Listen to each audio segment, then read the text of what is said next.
एक बार पुनः आपका मेरे YouTube चैनल में हार्दिक स्वागत। प्यारे बच्चों, आज हम यूनिट 3 शुरू कर रहे हैं। यूनिट 3 का जो टॉपिक है, जो यूनिट 3 का जो स्टार्टिंग है, विद्युत धारा का चुंबकीय प्रभाव तथा चुंबकत्व, magnetic effect of current and magnetism. इसके अंदर हम अभी तक हमने पढ़ा इलेक्ट्रिक फील्ड, विद्युत धारा, विद्युत क्षेत्र की तीव्रता, विद्युत परिपथ हमने पढ़ा पिछले यूनिट में।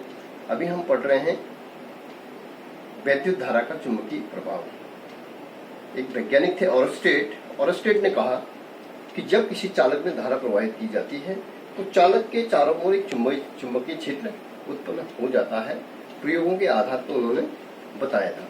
तो इस लेसन में जो पहला टॉपिक है हमारा, वो टॉपिक है मैग्नेटिक फील्ड, चुंबकीय क्षेत्र। चुंबकीय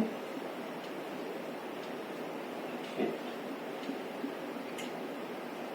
जिस प्रकार से हमने विद्युत क्षेत्र की डेफिनेशन हमने बनाई थी, ठीक उसी तरीके से हम कहेंगे कि किसी चुंबक के चारों ओर का वह क्षेत्र, किसी चुंबक के चारों ओर का वह क्षेत्र जहां पर कोई चुंबकीय सुई पर क्या लगता है, एक विद्युत चुंबकीय सुई पर बल आघूर्ण के कारण वह सुई जो है घूम करके एक निश्चित दिशा में ठहर जाती है, वो कहलाता है चुंबकीय क्षेत्र। चुंबक के, माना सपोज कोई चुंबक है, ये आपका नॉर्थ एंड साउथ, ये चुंबक है, तो चुंबक के चारों ओर का वह क्षेत्र जहां पर कोई चुंबकीय सुई हम यहां पे ला रहे हैं, चुंबकीय सुई माना सपोज हमारे इस प्रकार से है,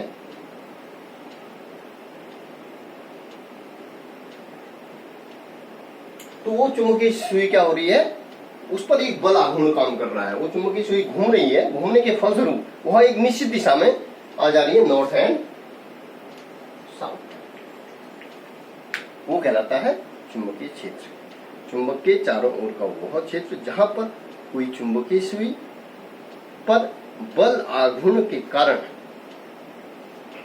चुंबकीय सुई एक निश्चित दिशा में क्या हो जाती है, ठहर जाती है, वो क्या कहलाता है, चुंबकीय क्षेत्र कहलाता है।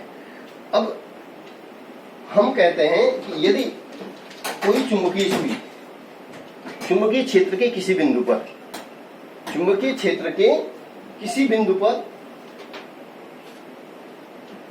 स्वतंत्रतापूर्वक यदि कोई चुंबकीय सुई लटकी है, तो उसका जो दक्षिणी ध्रुव और उत्तरी ध्रुव को मिलाने वाली जो रेखा होगी, वो उस बिंदु पर क्या होगी, चुंबकीय रेखा होगी। इस तरीके से हम पढ़ेंगे। तो इसी संदर्भ में एक इंपॉर्टेंट जो टॉपिक है इसमें, वायु सेवर्ड का नियम। वायु लॉ,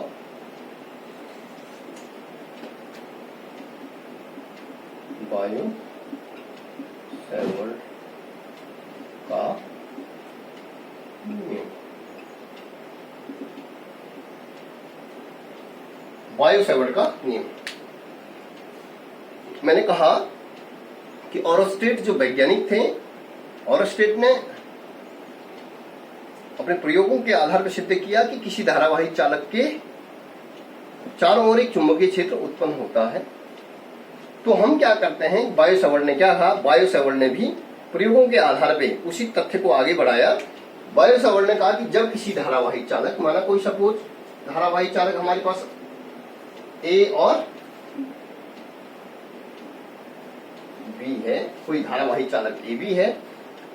जब किसी धारावाही चालक में क्या की जाती है, धारा प्रवाहित की जाती है, तो धारा प्रवाहित करने पर उसके चारों ओर एक चुंबकीय क्षेत्र उत्पन्न हो जाता है। तो वायु सेवर्ड ने प्रयोगों के आधार पर कहा, देखा, माना ए बी एक वायर है और इसमें यदि हमने धारा प्रवाहित की, तो धारा प्रवाहित करने पर इस चालक के जो धाराखंड है, धाराखंड का मतलब चूंकि ये चालक है छोटे छोटे टुकड़ों में, यदि हम उसको दिखाते हैं तो इसका एक धाराखंड इसने लिया, आई धारा इसमें प्रवाहित हो रही है, तो धाराखंड BC कोई धाराखंड लिया और जिसकी लंबाई डेल्टा L मानी। इस धाराखंड में जो धाराखंड है, इस धाराखंड के चारों ओर एक चुंबकीय क्षेत्र उत्पन्न हुआ। चुंबकीय क्षेत्र मीन्स इस धाराखंड से BC से R दूरी पर कोई बिंदु P है, जहां पर बिंदु P है ये, जहां पर चुंबकीय क्षेत्र क्या है, डेल्टा B है। किसके कारण? इस धाराखंड के कारण। जो चुंबकीय क्षेत्र B है वो निम्नलिखित बातों पर निर्भर करता है। बायो सावर्ट ने प्रयोगों के आधार पर देखा कि जब किसी धारावाही चालक के किसी धाराखंड पर,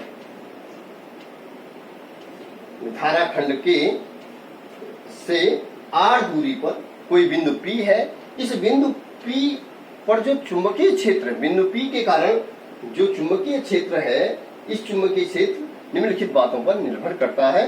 तो यहां पर देखिएगा ये BC है और ये BC और CP के बीच जो कोण बन रहा है वो थीटा कोण बन रहा है। ठीक है, थीटा कोण के साथ ये जो है यहाँ बिंदु P पर हमने जो है डेल्टा B, तो ये देखा कि ये डेल्टा B जो है ये किन किन चीजों पर निर्भर करता है। डेल्टा B समझ गए होंगे।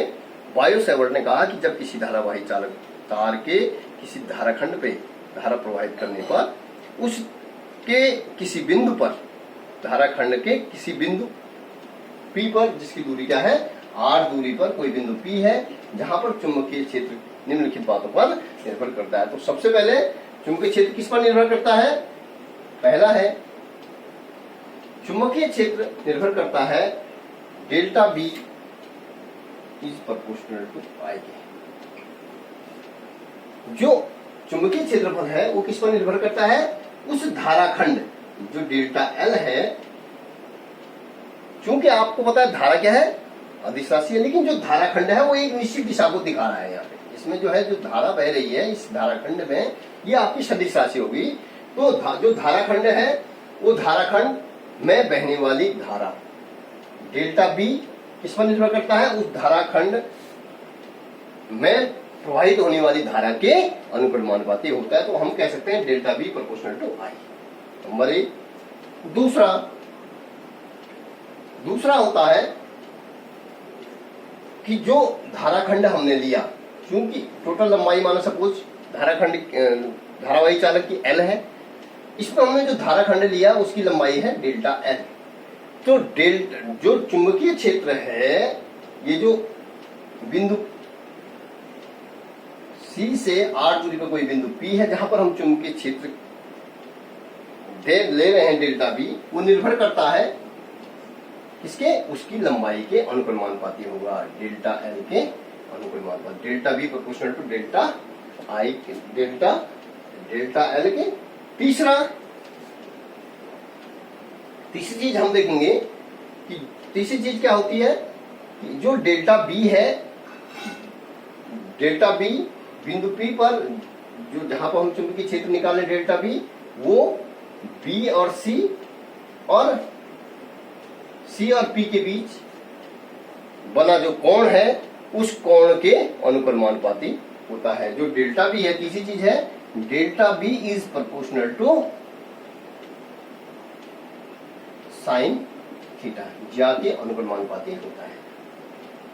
ठीक है, अगला जो है चौथा जो पॉइंट आया है इसमें, अगला हम कह सकते हैं कि जो बिंदु P पर, धाराखंड के किसी बिंदु P पर जो चुंबकीय क्षेत्र है वो बिंदु C से R दूरी पर कोई जो जहां पर हम चुंबकीय क्षेत्र निकाल रहे हैं उसके जो है delta B is proportional to 1/r² के, 1 inversely proportional to r, r के वर्ग के व्युत्क्रमानुपाती होता है। तो प्रयोगों के आधार पर आप कह सकते हैं कि बायोसेवर्ट ने जो प्रयोग किए, प्रयोगों के आधार पे किसी धाराखंड के किसी बिंदु P पर जो चुंबकीय क्षेत्र होता है, जो वहां पे चुंबकीय क्षेत्र की उन्होंने कल्पना करी, वो किन किन चीजों पर निर्भर करता है। वो सबसे पहले उस बिंदु पर चुंबकीय क्षेत्र, उस धाराखंड में बहने वाली धारा के किसी बिंदु पर P पर जो चुंबकीय क्षेत्र है उसके delta B proportional to I के, delta B proportional to delta L के, डेल्टा बी प्रोपोर्शनल टू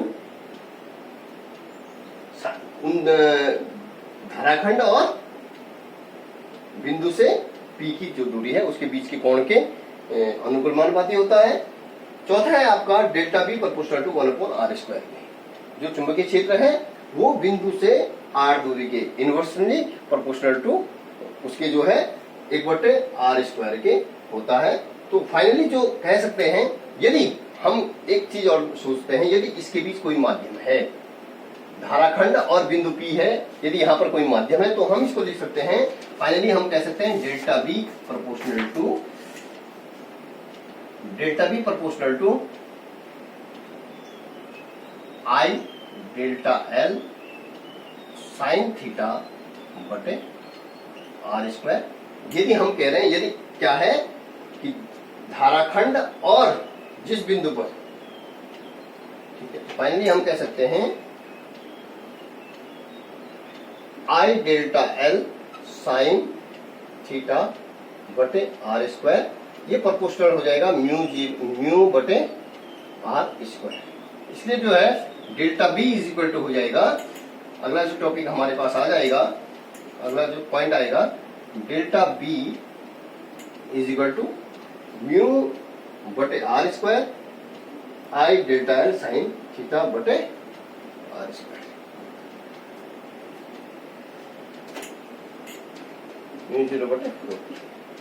ठीक है। अब हम क्या कहते हैं, यदि धाराखंड और बिंदु P क्या हो, वायु में हो या निर्वात में हो, तो उस कंडीशन में हम ले सकते हैं यदि धारा खंड तथा जिस बिंदु पर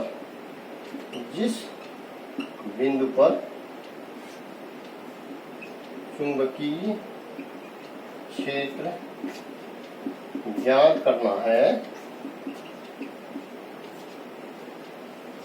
यदि धाराखंड तथा जिस बिंदु पर चुंबकीय क्षेत्र ज्ञात करना है वो क्या हो, वह निर्वात अथवा वायु में हो, तो हम कह सकते हैं कि delta B is equal to mu 0 बटे 4 पाई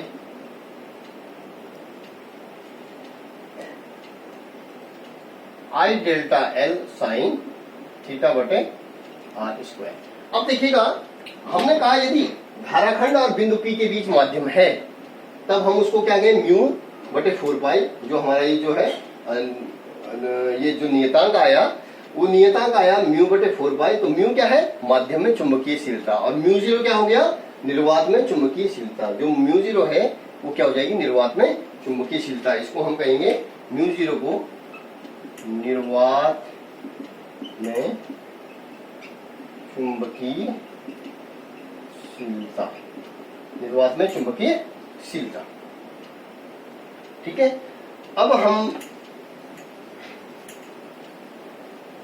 अब इसकी वैल्यू कितनी होती है, म्यू 0 बटे 4 पाई बराबर 10 की घात -7। तो म्यू 0 बराबर हो जाएगा 4 पाई गुणा के 10 की घात -7। ये हो जाएगा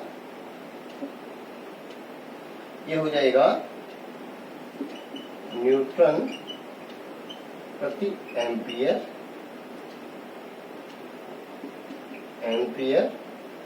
मीटर स्क्वायर। न्यूटन प्रति एम्पियर मीटर स्क्वायर ये इसकी क्या होगी, वैल्यू होगी। तो हम कह सकते हैं बच्चों कि जो बिंदु P पर, धाराखंड के किसी बिंदु P पर जो बायो सेवर्ट ने निकाला, वहां पर जो चुंबकीय क्षेत्र होता है वो कागज के तल पर नीचे की ओर होगा। वहां पर जिस बिंदु पर हम चुंबकीय क्षेत्र निकाल रहे हैं उस बिंदु पर जो चुंबकीय क्षेत्र होगा वो कागज के तल के लंबवत होगा। तो इस तरीके से μ0 की वैल्यू हम यहाँ पे रख सकते हैं। ठीक है, तो μ0 की वैल्यू यदि हमारे पास आगे जाकर के न्यूमेरिकल्स मिलते हैं तो न्यूमेरिकल्स में हम इस तरीके से जो है इसको सॉल्व कर सकते हैं। तो यही जो है इस टॉपिक का बहुत इंपॉर्टेंट टॉपिक है, इस यूनिट 3 का। तो आप इसको जरूर कीजिएगा। धन्यवाद।